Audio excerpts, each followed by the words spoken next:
क्या हुआ श्रीधर महाराज? आइए आइए नंद महाराज। पीड़ा गई ना अभी आपकी?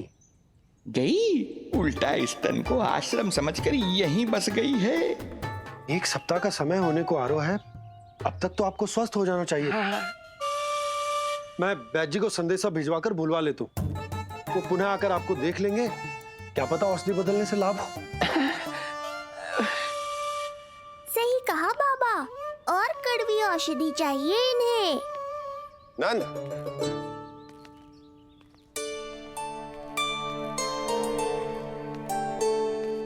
जी भैया। नंद, जो गुप्तचर हमने मथुरा भेजे थे वो किसी भी क्षण यहाँ पहुंचते होंगे। हमें शीघ्र ही उनसे मिलकर पूछताछ करनी होगी। चलो।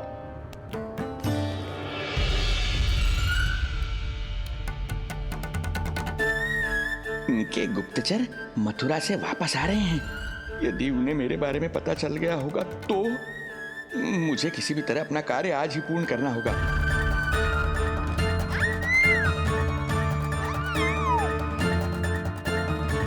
नंद बाहर गया है, यशोदा रसोई में व्यस्त है और आज तो जानकी भी नहीं आई है। इससे अच्छा अवसर नहीं मिलेगा सूक्ष्म बुद्धि।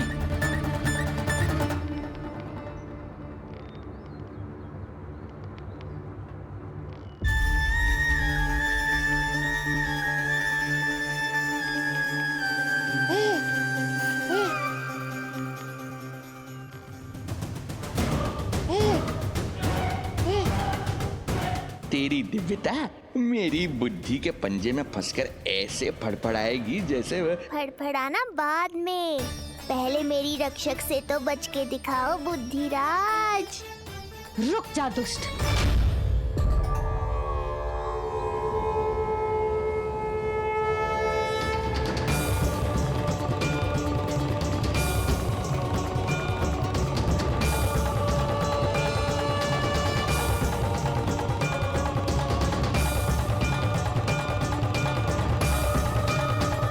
इतनी शीघ्र भेद खुल गया क्या मेरा? लगता है आज बेलन से पिटाई होगी। इतनी सी इच्छा? ठीक है, पूरी कर दूंगा।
क्या हुआ बाबा, डर गए?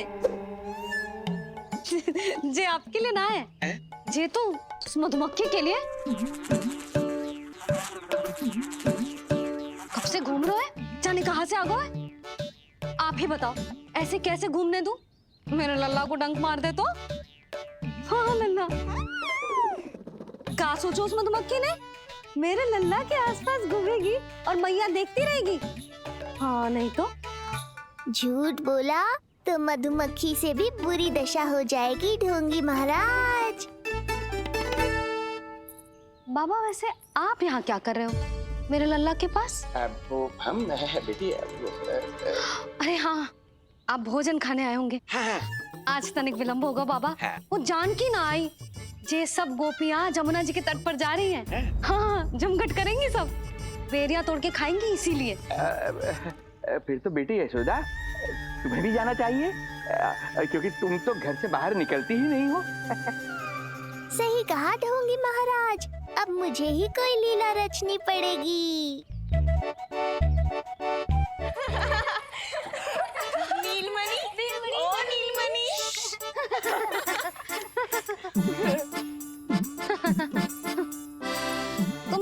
घाट पर जाने वाली थी, गई ना? लल्ला को देखे बिना कैसे चले जाते? और आप भी तो आ रही है हमारे साथ। लल्ला, कौन आया है? हाँ, तू बुलारो था ना, इसलिए हम सबके सब चले आए तुझसे मिलने।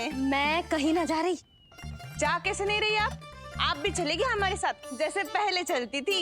अरे पूछ ना रही हूँ जशोदा जी, बता रही हूँ। अरे हम भी तो यही कह रहे थे, मतलब जाना चाहिए तुम्हें।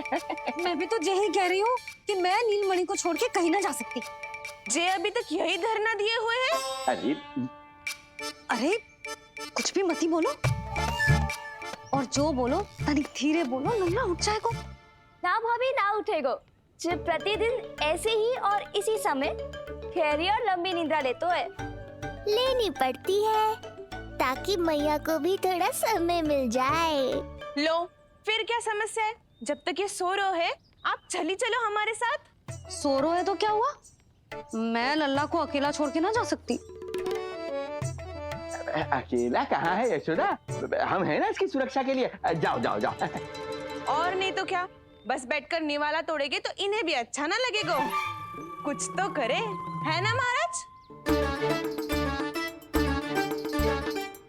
बालक के साथ साथ इसे भी मार कर ही जाऊंगा।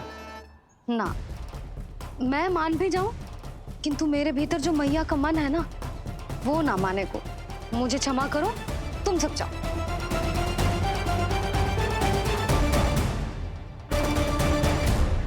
यशोदा, मैं जब से यहाँ आया हूँ तब से तुमने मेरी सेवा ऐसी की है जैसे मेरी अपनी बेटी करती है। तो मुझे भी सेवा का अवसर दो। तुम क्या चाहती हो? मैं तुम्हारे उपकार का बोझ लेकर चला जाऊं यहाँ से, और जब मेरा अंत समय आए तो तुम्हारा ऋण चुकाए बिना ही प्राण त्याग दूं?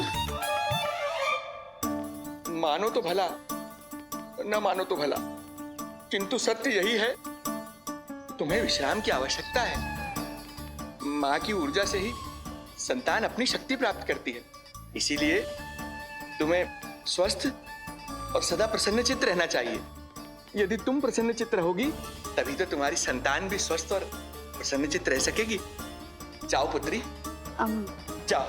सुन लिया जशोदा जी, अब नीलमणि के लिए आपको चलना ही होगा। हाँ। जे है इसका ध्यान रखने के लिए। अरे किंतु बाबा को भोजन भी तो परोसना है। वो हम स्वयं परोस लेंगे। तुम जाओ बिटिया। हाँ हाँ, चलिए जशोदा जी। चलो चलिए आप जशोदा जी, चलिए।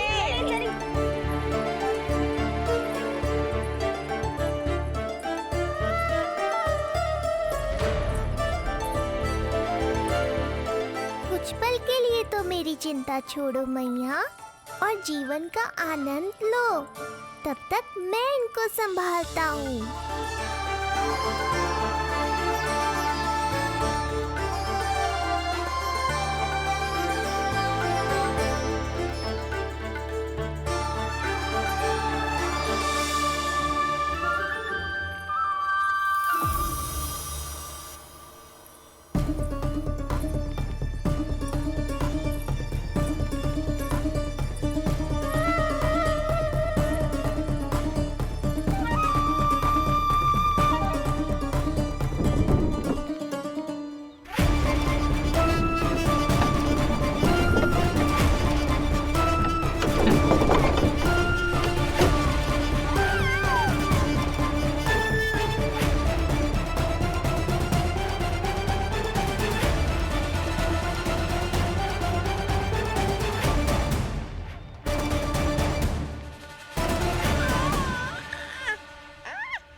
नदी का स्नान, अमिया, संसार भूल के मौज में मगन हो जाना, ऐसा लगता है जैसे ये सब तो मैं भूल ही गई थी।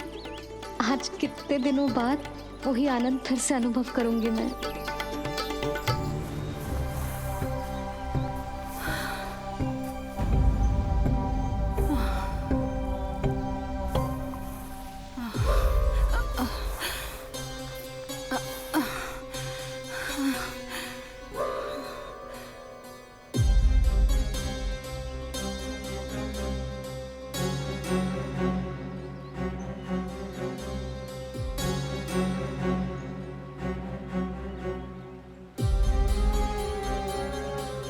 प्रणाम नंद भैया। प्रणाम उत्तम भैया।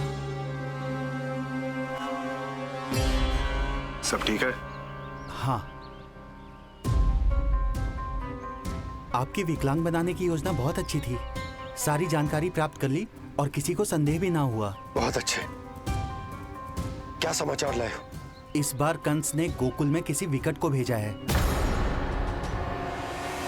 और सबसे बुरी बात तो ये है कि वो हमसे पहले यहाँ आ चुका है। वहीं खड़े रहोगे क्या ढोंगी महाराज? नहीं, अब मैं तेरे निकट आऊंगा और उस महत्वपूर्ण कार्य को पूर्ण करूंगा जिसके लिए मित्र कंस ने मुझे यहां भेजा है। निसंदेह अत्यधिक समय लग गया, किंतु अंततः वो क्षण आ ही गया जब मैं तेरा अंत करूंगा। और वो व्यक्ति बहुत दिनों से गोकुल में रह रहे हैं।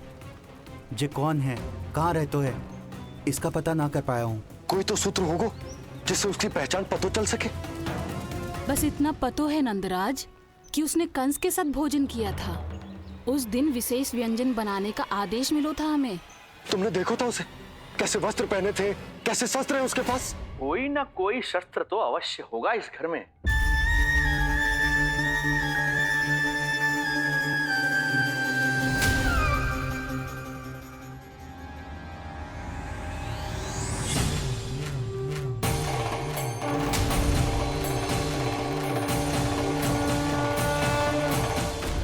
भयभीत मत हो ढोंगी महाराज, अनेक है, कोई भी चुन लो।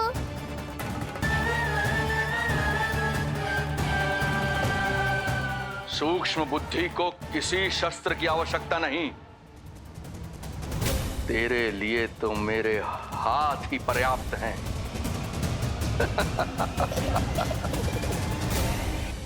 आज सब कितने समय बाद इकट्ठा हुए हैं ना, आ जाएगा आनंद। अरे देख, तेरा नाम लेते ही कौन आ गया? संगिनी मौसी और सुमिति, लगता है सास बहू में समझौता हो गया आज। पर अब की बार झगड़ा क्यों हुआ था? पता नहीं। चल, शंकरी चाची चाहती है कि इनका लल्ला इनके पल्लू से बंधा रहे और बहू कहती है कि इसका पल्लू कम शक्तिशाली थोड़ी ना है, तो इसके पल्लू से क्यों ना बंधा रहे इसका पति। हाँ जसोदा जीजी देखो ना, जो मुंह में आए बोली जा रही है सुलक्षणा। ए शांत रहो सब।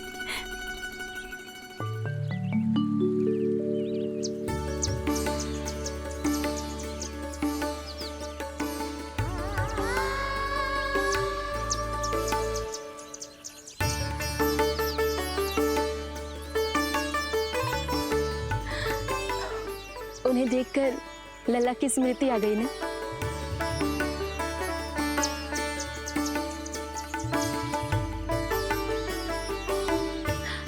वो घर में आनंद से होगो।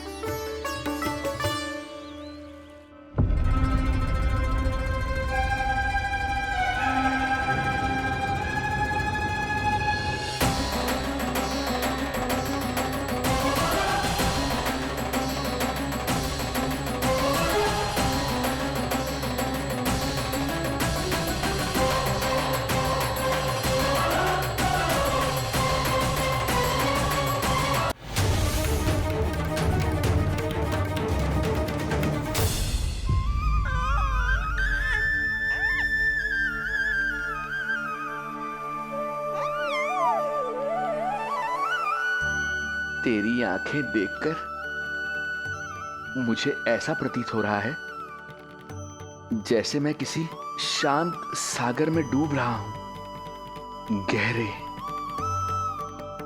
और गहरे।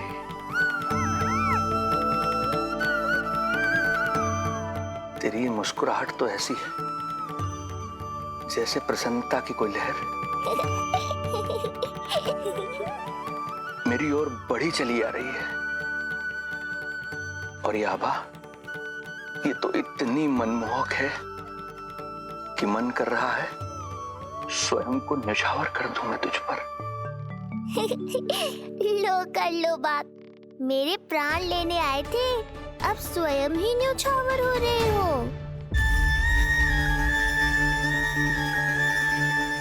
इतनी बड़ी भूल कैसे हो गई मुझसे? कैसे भूल गया मैं कि तू तो एक छलिया है। जैसे तूने सारे गोकुल वासियों को मोह रखा है, मुझे भी सम्मोहित करने चला था,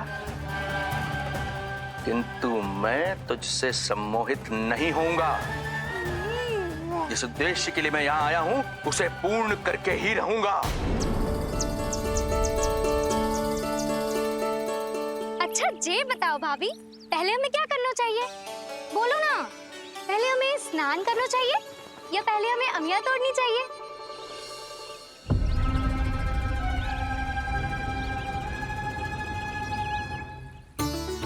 जेरा, ये तेरे बाव के पास पड़ा एक पत्थर। हाँ, ये पत्थर तो बहुत बड़ा है। जानकी, इसी से जानकी ले।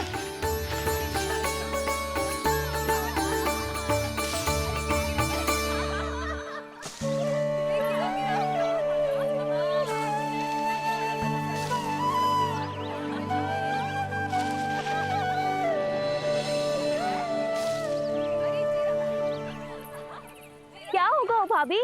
कहाँ खो गई भाभी? क्या होगा? आप भी ध्यान दो ना, पेट में चूहे कूदे हैं। मुझे अचानक विचित्र सा लग रहा है। सब ठीक तो होगा ना?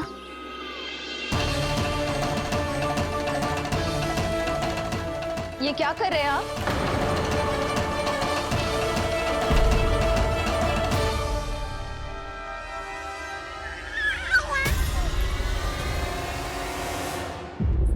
ये नीलमणि के पालने के पास क्यों आना पड़ा आपको? वो हमें पालने के पास क्यों आना?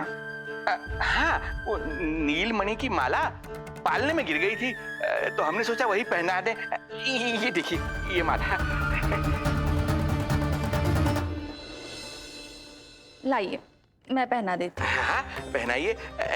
वैसे आपको क्या लगा कि हम बालक को कोई क्षति पहुंचाना चाहते हैं? अरे ऐसा कैसे कर सकते हैं? हम तो उसके नाना जैसे हैं, तभी तो यशोदा हमें इसके पास छोड़कर गई है। बहुत विश्वास करती है वो हम पर। नीलमणि के बारे में यशोदा किसी पे विश्वास नहीं करती। अच्छा, पहनाइए पहनाइए।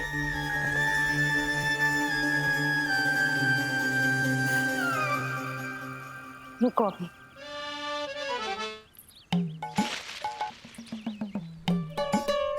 प्रभावती चाची, आप तो कह रही थी कि जशोदा भाभी का एक भी निशाना ना चूकता, पर आज तो एक भी ना लग रहा है। लगता है आज तो बिना आम खाए घर जाना पड़ेगा। पहली बार लल्ला से इतनी दूर आई हूँ ना, मन लौट लौट के उसी के पास जा रहा है।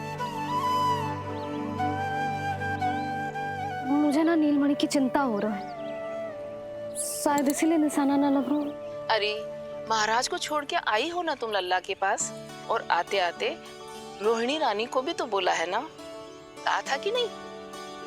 और नहीं तो क्या, इसलिए आप वहाँ की चिंता छोड़ो जशोदा जी, यहाँ ध्यान दो। जे बित्ते भर की छोरिया नाम में बट्टा लगा रही है। हाँ जी, लगाओ आम पे निशाना और दिखा दो कि नीलमणि की मैया हो। ये पत्थर चाहे भी ना तो अभी आपका निशाना चूक ना सके। हाँ जी, वरना लल्ला क्या कहेगा कि मैया ऐसे ही वापस आ गई, एक काम भी ना ले पाई। तो ये बात है, तो दो फिर पत्थर दिखाती हूँ मैं भी कि नीलमणि की मैया क्या कर सकती है।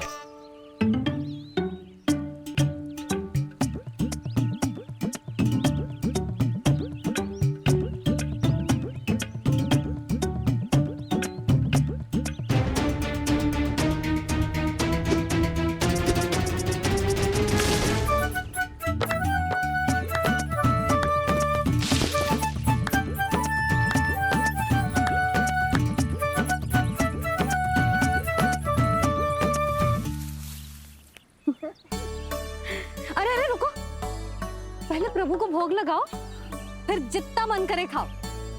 और पेट भरे तो लेट जाओ।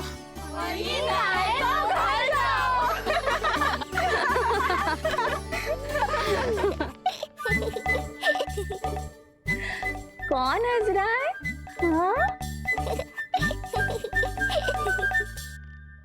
बड़ा खिलखिला रहा है। प्राण बचेंगे नहीं तेरे।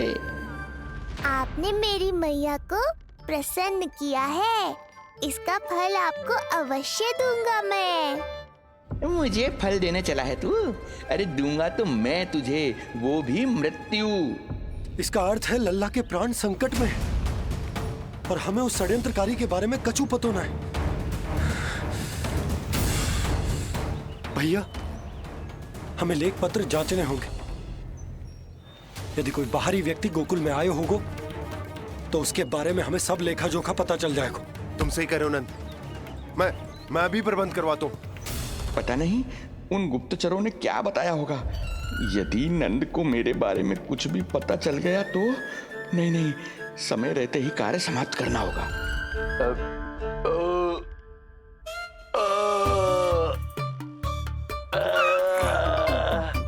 धीरे कीजिए महाराज, नीलमणि भयभीत हो जाएगा।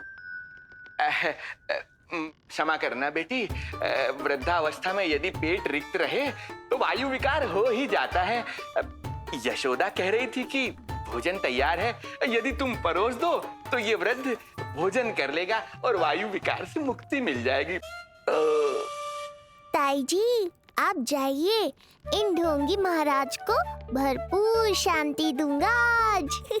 अभी लाती हूँ। तुम्हारा बहुत बहुत धन्यवाद बेटी, सुखी रहो, खुश रहो।